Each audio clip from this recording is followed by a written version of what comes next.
Hello साथियों, जय हिंद। साथियों, UP triple SC PAT exam 2023 के लिए अंकित भाटी सर की प्रैक्टिस बुक जो हम चला रहे हैं, रोज आपके लिए एक प्रैक्टिस सेट करा रहे हैं। उसी में आज है मॉडल पेपर नंबर 16 है। इससे पहले हमने आपको 15 प्रैक्टिस सेट करा दिए हैं। लिंक आपको इसी क्लास के नीचे डिस्क्रिप्शन बॉक्स में मिल जाएगी, तो वहां से आप लोग इन 15 प्रैक्टिस सेट को कर लेना जरूर। और साथियों, मैंने घटना चक्र के भी बहुत सारे प्रैक्टिस सेट आपको करा दिए हैं। कल प्रैक्टिस सेट कराएंगे 10वां, इससे पहले 9 करा दिए हैं। सारी क्लासों की लिंक आपको इसी क्लास के नीचे, जब आप लोग डिस्क्रिप्शन बॉक्स में जाएंगे तो वहां सारे प्रैक्टिस सेट आपको मिल जाएंगे इसी तरह। आइए साथियों, आज के सेशन को हम स्टार्ट करेंगे। पहला प्रश्न आपसे पूछा जा रहा, निम्नलिखित में से किस अधिनियम ने बैंकों के राष्ट्रीयकरण के लिए शर्तें निर्धारित की? ध्यान रखिएगा, इसका जो राइट आंसर होगा वो होगा क्या? Option A. निम्नलिखित में से किस अधिनियम ने बैंकों के राष्ट्रीयकरण के लिए शर्तें निर्धारित की?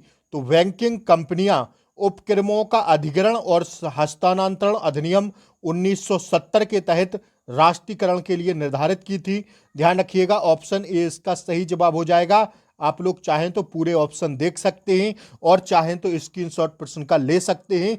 सेम ऐसे ही प्रश्न आपको आपकी परीक्षा में पूछे जाएंगे। आइए दूसरे प्रश्न की हम लोग बात करते हैं। दूसरा प्रश्न कह रहा है कि 1991 में, पूरी क्लास आपको देखना है, बिल्कुल भी स्किप नहीं करना है। आइए, समय बहुत ज़्यादा नहीं बचा है, आप लोग मेरे साथ प्रैक्टिस कर लीजिए, भरपूर प्रैक्टिस आपको करा देंगे। 1991 में नई आर्थिक नीति एनईपी के तहत उदारीकरण और निजीकरण की पहल का प्राथमिक परिणाम निम्नलिखित में से कौन सा था? तो ध्यान रखिएगा, जो वैश्वीकरण था यह क्या था? यह प्राथमिक परिणाम था इनमें से। ठीक है, ऑप्शन सी इसका सही जवाब हो जाएगा। ठीक है, आइए अब तीसरा प्रश्न देखिए साथियों, निम्नलिखित में से किसे भारत में हरित क्रांति के जनक के रूप में जाना जाता है? यह यूपी ट्रिपल एससी का फेवरेट प्रश्न है, अति महत्वपूर्ण कहिएगा साथियों, इस पर स्टार लगा के छापिएगा। डॉक्टर एमएस स्वामीनाथन को क्या कहते हैं? भारत में हरित क्रांति का जनक कहा जाता है। ठीक है, आइए चौथा प्रश्न देखेंगे हम लोग, ये रहा आपकी स्क्रीन पर। भारतीय संविधान के लिए डीपीएसपी राज्य के नीति निर्देशक सिद्धांत निम्नलिखित में से किस संविधान से प्रेरित हैं? तो भैया आयरलैंड से हैं। अगर इनकी हम बात करते हैं, भारतीय संविधान के किस भाग में इनका उल्लेख किया गया है? तो भाग 4 के तहत आते हैं। ठीक है, भाग 4 में इनका उल्लेख किया गया है। ठीक है ना। और अगर आपसे पूछे कौन से अनुच्छेद से कौन से तक हैं, तो आर्टिकल 35 से, सॉरी, राज्य के निधि, देखिए जो भारतीय संविधान का भाग 1 है वह 1 से 4 तक आता है। नागरिकता जो है, नागरिकता 5 से 11 तक आएगी। और 12 से 35 तक आते हैं। 12 से जो 35 आते हैं वह है साथियों क्या? मौलिक अधिकार। और भाग 4 में आते हैं डीपीएसपी राज्य के नीति निर्देशक तत्व, तो वह आएंगे 36 से 51 तक। ठीक है, 36 से 51 तक इनका उल्लेख है भारतीय संविधान में। आइए पांचवा प्रश्न देखिएगा, भारतीय संविधान के अनुच्छेद 19 में कौन सा अधिकार शामिल है? भारतीय संविधान के अनुच्छेद 19 में जो अधिकार शामिल है वह है साथियों वाक और अभिव्यक्ति स्वतंत्रता का अधिकार। वाक और अभिव्यक्ति स्वतंत्रता का अधिकार है, ऑप्शन बी पर जाएंगे हम लोग। ठीक है ना। आइए अब अगला प्रश्न देखिएगा, संसदीय प्रणाली में कार्यपालिका किसके प्रति उत्तरदायी होती है? जो संसदीय प्रणाली है हमारे देश की, इसमें कार्यपालिका बताना है आपको किसके प्रति उत्तरदायी होती है। तो इसका राइट आंसर हो जाएगा साथियों, विधानमंडल के प्रति क्या होती है? उत्तरदायी होती है संसदीय प्रणाली में। ठीक है, स्टार लगा के छापिएगा, यूपी ट्रिपल एससी का अति महत्वपूर्ण प्रश्न है। सातवां प्रश्न देखेंगे। आइए, निम्नलिखित में से कौन सी भारतीय संविधान की मुख्य विशेषता नहीं है? देखिए 4 ऑप्शन में आपको टच करना है कि कौन सी भारतीय संविधान की मुख्य विशेषता नहीं है। मुख्य विशेषता नहीं है, आपको ए बताना है। लिखित और विस्तृत संविधान यह हमारा है। ठीक है, तो यह सही हो जाएगा। द्विस्तरीय सरकार नहीं, यह गलत हो जाएगा। एकल नागरिकता भी है हमारे संविधान में, और सार्वभौमिक वयस्क मताधिकार भी है। ठीक है, यह तीनों सही हो जाएंगी। जो द्विस्तरीय है यह नहीं है। ठीक है ना, तो ऐसा क्वेश्चन था, ऑप्शन बी इसका सही जवाब हो जाएगा। आइए आठवां प्रश्न देखिएगा अब आप लोग, एक हॉर्स पावर लगभग कितने वाट के बराबर होता है? एकदम सिंपल आसान प्रश्न है, इसको तो देखते ही लगा देंगे 746 वाट का। ठीक है, आइए अगला प्रश्न देखिएगा 9वां। निम्नलिखित में से कौन सी एक रासायनिक अभिक्रिया नहीं है? तो इसका सही जवाब होगा साथियों पानी का भाप में रूपांतरण। यह रासायनिक अभिक्रिया नहीं है, बल्कि ये तीनों कैसी हैं? रासायनिक अभिक्रियाएं हैं। ठीक है, आइए पायरिया निम्न में से किसका रोग है? तो पायरिया जो रोग होता है साथियों वह मसूड़ों से होता है। ठीक है, ऑप्शन बी इसका सही जवाब है। आइए अगला प्रश्न देखिएगा 11वां। फिलोयम एक ऊतक है जो निम्नलिखित में से किस में पाया जाता है? फिलोयम एक ऊतक है जो निम्नलिखित में से किस में पाया जाता है? तो इसका राइट आंसर हो जाएगा साथियों पौधों में होता है। फिलोयम एक ऊतक है जो निम्नलिखित में से किस में पाया जाता है? पौधों में पाया जाता है। ऑप्शन ए पर जाएंगे हम लोग। आइए अगला प्रश्न देखिएगा। भारत में पंचायती राज व्यवस्था में कितने स्तर हैं? तो भारत की जो पंचायती राज व्यवस्था है इसमें 3 स्तर हैं। ठीक है, त्रिस्तरीय है। आइए त्रिस्तरीय पंचायती व्यवस्था है। आइए निम्नलिखित में से कौन सा एसिड कार बैटरी के प्रयोग किया जाता है? कार बैटरी में प्रयोग किया जाता है कौन सा एसिड? तो साथियों इसका सही जवाब हो जाएगा कौन सा? 18वें का राइट आंसर होगा सल्फ्यूरिक एसिड। इसकी अगर हम फॉर्मूले की बात करें तो लिख लेना H2SO4 होता है। ठीक है, इसका फॉर्मूला होता है H2SO4। आइए श्वेत और स्वेद का अर्थ है क्या? हिंदी का अति महत्वपूर्ण प्रश्न है। श्वेत और स्वेद का अर्थ है तो ध्यान रखिएगा ऑप्शन सी सफेद और पसीना। ठीक है, आइए अगला प्रश्न देखिएगा। खाक में मिलना मुहावरे का अर्थ है तो सब कुछ नष्ट हो जाना यह खाक में मिलने का अर्थ है। खाक में मिलने का। आइए अनिल का पर्यायवाची आपसे पूछा जा रहा है तो पवन होता है, अति महत्वपूर्ण है। ठीक है, गुप्त का विलोम पूछा जा रहा है तो गुप्त का विलोम हो जाएगा भैया कौन सा? गुप्त का हो जाएगा प्रकट। प्रकट। ठीक है, गुप्त हो जाता है इंसान, प्रकट हो जाता है। ठीक है, आइए सद्भावना का संधि विच्छेद क्या होगा? सद्भावना का संधि विच्छेद होगा सत्य प्लस भावना। ठीक है, तो ऑप्शन बी पर चले जाएंगे। आइए द द अनामलाई। ठीक है, द अनामलाई रील टेल नाम की डैमजल फ्लाई की एक नई प्रजाति की खोज किस राज्य में की गई है? द अनामलाई टीड टेल, ठीक है रीड टेल सॉरी, नाम की डैमजल फ्लाई की एक नई प्रजाति की खोज किस राज्य में की गई? तो इसका सही जवाब हो जाएगा केरल राज्य में। लिखते हुए चलिएगा आप लोग, अति महत्वपूर्ण प्रश्न है।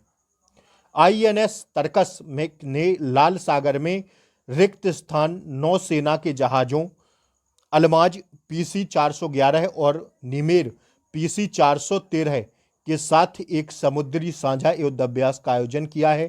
तो इसका सही जवाब हो जाएगा सूडान ने। ठीक है, ऑप्शन सी पर जाएंगे हम लोग। आइए जागृति निम्नलिखित में से किस क्षेत्र से संबंधित शुभंकर है? जो जागृति है यह साथियों उपभोक्ता जागरूकता से संबंधित है। ठीक है, उपभोक्ता जागरूकता, ऑप्शन बी पर जाएंगे हम लोग। आइए अगला प्रश्न देखिएगा। महाराष्ट्र में स्थित नौरंगाबाद का नया नाम लिखिए। महाराष्ट्र में स्थित जो नौरंगाबाद है इसका नया नाम लिखिए। तो इसका नया नाम हो जाएगा दोस्तों संभाजी नगर। ठीक है, ऑप्शन ए पर चले जाएंगे हम लोग। अगला प्रश्न देखिएगा। भारतीय पारंपरिक विज्ञान पर किस देश के सर्वदलीय संसदीय समूह को आयुर्वेद रत्न पुरस्कार से क्या किया गया है? सम्मानित किया गया है। किसको? तो इसका सही जवाब होगा ऑप्शन ए यूके को। ठीक है, आइए अगला प्रश्न है। टाटा पावर सोलर ने किस राज्य में भारत की सबसे बड़ी फ्लोटिंग तैरती सौर ऊर्जा परियोजना शुरू की है? तो इसका राइट आंसर हो जाएगा केरल ने। ठीक है, ऑप्शन सी क्या होगा? करेक्ट आंसर होगा। आइए निम्नलिखित में से कौन सी इजराइल की राजधानी है? तो अति महत्वपूर्ण है, राज्य की राजधानियां, राज्य की मुद्राएं सब याद करके जाना। 1-2 प्रश्न आपसे जरूर पूछे जाएंगे। तो जेरूसलेम क्या है? इजराइल की राजधानी है जेरूसलेम। ठीक है, आइए 44 के बाद अगला प्रश्न देखिएगा। डाक कर्मयोगी पोर्टल का उद्देश्य है क्या? तो इसका उद्देश्य है साथियों लगभग 4 लाख ग्रामीण डाक सेवकों की क्षमताओं में वृद्धि। ऑप्शन बी पर जाएंगे हम लोग। आइए अगला प्रश्न है। निम्नलिखित में से किस राज्य में विधान परिषद है? तो इसका सही जवाब हो जाएगा विधान परिषद जो है कर्नाटक में है। ठीक है, ऑप्शन बी क्या हो जाएगा? इसका सही जवाब हो जाएगा। आइए किस दिन को भारतीय वायुसेना दिवस के रूप में मनाया जाता है? तो यह मनाया जाता है 8 अक्टूबर को। ठीक है, 8 अक्टूबर को 8 अक्टूबर को भारतीय वायुसेना के दिवस के रूप में मनाया जाता है। अब आप लोग कमेंट बॉक्स में बताइए 8 सितंबर को क्या मनाते हैं, फटाफट लिखिए कमेंट बॉक्स में। आइए, निम्नलिखित में से किसे भारत का स्कॉटलैंड भी कहा जाता है? तो भारत का स्कॉटलैंड कहा जाता है कुर्ग, और कुर्ग कहाँ पर पड़ता है साथियों? कर्नाटक में। ठीक है, आइए, रिक्त स्थान कला मथुरा से स्टेसलिंग की पारंपरिक कला है, कौन सी? तो साथियों यह है सांझी। ठीक है, सांझी कला मथुरा में स्टेसलिंग की पारंपरिक कला है। ठीक है, ऑप्शन सी क्या हो जाएगा इसका राइट आंसर हो जाएगा। आइए, निम्नलिखित में से 2014 में बनाया गया भारत का 29वां राज्य कौन सा है? तो यह साथियों है तेलंगाना। ठीक है, लेकिन अब 29 नहीं है, 28 है, क्योंकि जम्मू कश्मीर हट गया और 8 केंद्र शासित प्रदेश हैं। ठीक है, और अगर आप पूछ दे कितने राज्य हैं तो 8, और केंद्र शासित प्रदेश कितने हैं? 8, और 28 राज्य हैं, सॉरी 28 राज्य हैं, 8 केंद्र शासित प्रदेश हैं। ठीक है, आइए, अगला प्रश्न है, निम्नलिखित में से किस व्यक्ति ने प्रसिद्ध पुस्तक the story of my experiment with tooth लिखी थी? तो अति महत्वपूर्ण है यह प्रश्न, मैं कई बार आपको कराया हूं, महात्मा गांधी ने। ठीक है, आइए, वॉलीबॉल निम्नलिखित में से किस देश का राष्ट्रीय खेल है? तो वॉलीबॉल भैया किसका है? नेपाल का है। ऑप्शन बी क्या होगा करेक्ट आंसर होगा। आइए, अगला प्रश्न है, गौतम बुद्ध को ज्ञान किस नदी के तट पर प्राप्त हुआ था? तो गौतम बुद्ध को निरंजना नदी के तट पर प्राप्त हुआ था। ठीक है, ऑप्शन डी पर जाएंगे हम लोग। ठीक है, 84 का डी होगा। आइए, हर्षवर्धन के शासनकाल के दौरान निम्नलिखित में से कौन सी राजधानी थी जो थानेश्वर से रूपांतरित हुई थी? तो यह हुई थी कन्नौज। रूपांतरित हुई थी कहां से? थानेश्वर से रूपांतरित हुई थी कन्नौज। ऑप्शन ए क्या होगा करेक्ट आंसर होगा। आइए, निम्नलिखित में से किस सेना की ताकत छापामार गुरिल्ला रणनीति थी? तो अति महत्वपूर्ण प्रश्न है, देखिए पूछा हुआ है यूपीएससी पैर द्वारा।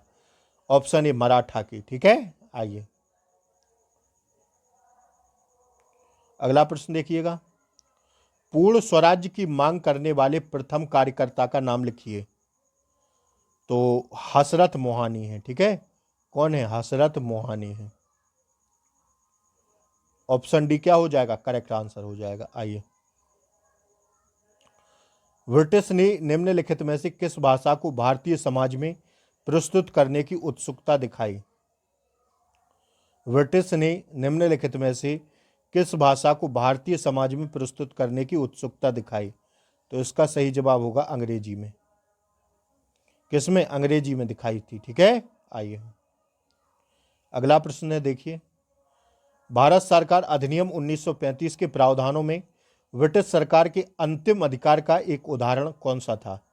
जो 1935 का भारत शासन अधिनियम था, इसमें ब्रिटिश सरकार ने एक अंतिम अधिकार दिया था, उसका एक उदाहरण कौन सा था? तो एक उदाहरण जो था वह था प्रांतीय सरकारों पर गवर्नर के लिए विशेष शक्तियां। ठीक है, जो हमारी सरकारें थी प्रांतीय सरकारें, उन पर गवर्नर के लिए विशेष शक्तियां, यह प्रावधान था। ठीक है, आइए, फॉरवर्ड ब्लॉक की स्थापना निम्नलिखित में से किसके द्वारा की गई थी? तो हम सब लोग जानते हैं, आसान प्रश्न है, सुभाष चंद्र बोस द्वारा फॉरवर्ड ब्लॉक की स्थापना की गई थी। अगला देखिएगा, भारत में निम्नलिखित में से किस स्थान पर दिन और रात के तापमान में व्यापक अंतर पाया जा सकता है? भारत में निम्नलिखित में से किस स्थान पर दिन और रात के तापमान में व्यापक अंतर पाया जा सकता है? तो इसका सही जवाब होगा साथियों थार मरुस्थल में। ठीक है, ऑप्शन डी इसका क्या होगा करेक्ट आंसर होगा। आइए, विश्व को कितने प्रमुख काल क्षेत्रों टाइम जोन में विभाजित किया गया है? तो 24 टाइम जोन में विभाजित किया गया है। ठीक है, विश्व को कितने प्रमुख काल क्षेत्रों टाइम जोन में विभाजित किया गया है? 24। ऑप्शन सी इसका क्या होगा करेक्ट आंसर होगा। आइए, निम्नलिखित में से कौन जनसंख्या परिवर्तन का घटक नहीं है? तो ऑप्शन ए रोगनता। ठीक है, रोगनता क्या है? ऑप्शन ए सही जवाब हो जाएगा। आइए, स्थिरता के साथ विकास के उद्देश्य से निम्नलिखित में से कौन सी पंचवर्षीय योजना शुरू की गई थी? जो स्थिरता के साथ विकास से उद्देश्य से निम्नलिखित में से कौन सी पंचवर्षीय योजना शुरू की गई थी? तो वह थी साथियों चौथी पंचवर्षीय योजना। अब आप लोग कमेंट बॉक्स में बताइएगा चौथी पंचवर्षीय जो योजना है यह कब भारत में आई थी। ठीक है ना। आइए अंतिम प्रश्न है आज की क्लास का 100वां प्रश्न है। उस जंगल का नाम बताइए जिसे पृथ्वी ग्रह के फेफड़े के रूप में जाना जाता है। तो यह जाना जाता है अमेजोन वर्षा वन को। ठीक है, अमेजोन जो वर्षा वन है उसे पृथ्वी ग्रह के फेफड़े के रूप में जाना जाता है। ऑप्शन सी पर जाएंगे हम लोग।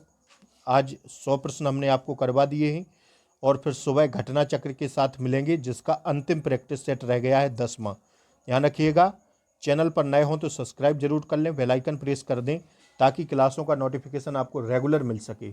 ऑल द बेस्ट आप सभी को। ठीक है ना, फिर मिलते हैं कल सुबह। और आज का अंकित भाटी सर का 16वां प्रैक्टिस सेट कराए हैं, 15 की लिंक नीचे है, घटना चक्र की भी लिंक नीचे दी गई है। सारे प्रश्न इसी क्लास के नीचे डिस्क्रिप्शन में मिल जाएंगे, तो वहाँ से आप लोग जाके देख सकते हैं। ठीक है ना। जय हिंद, शुभ रात्रि, आप लोग ध्यान रखिएगा। फिर मिलते हैं कल सुबह। नमस्कार।